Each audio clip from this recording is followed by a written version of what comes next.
আসসালামু আলাইকুম, কেমন আছেন সবাই? আশা করি সবাই খুব ভালো আছেন। আমরাও আলহামদুলিল্লাহ ভালো আছি। আজকে সন্ধ্যায় বাসায় আমি এখন লইট্টা মাছ ফ্রাই করব। লইট্টা মাছ ফ্রাই করার জন্য আমরা লইট্টা মাছ চিকন লম্বা লম্বা করে কেটে নিয়েছি। এখন এর মধ্যে আদা বাটা দিব,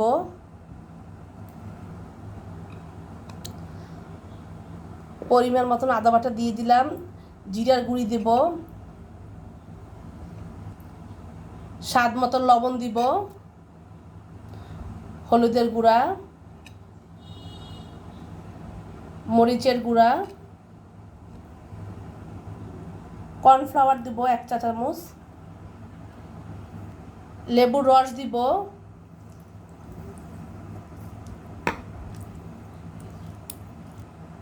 ভালো করে মেখে নিতে হবে। মাখানো শেষ, এখন কিছুক্ষণ আমরা রেখে দেব। অন্য একটি পাত্রে, যেহেতু বাসায় চালের গুঁড়া নাই তাই আমি কর্নফ্লাওয়ার নিয়ে নিলাম। এর মধ্যে এখন আমি মরিচের গুঁড়ো দেব,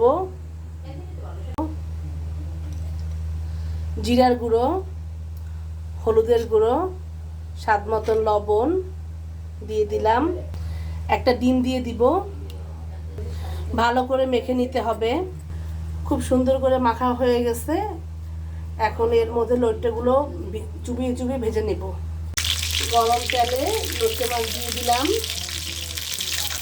মাছ দেওয়ার পরে পুরো জায়গা কমিয়ে দিতে হবে। আস্তে আস্তে মাছটা খুব মুচমুচে হবে।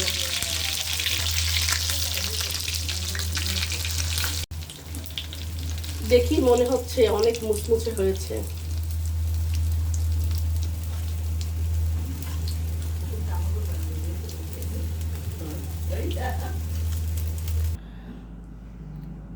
তৈরি হয়ে গেল মজাদার মুচমুচে লইট্টা ফ্রাই।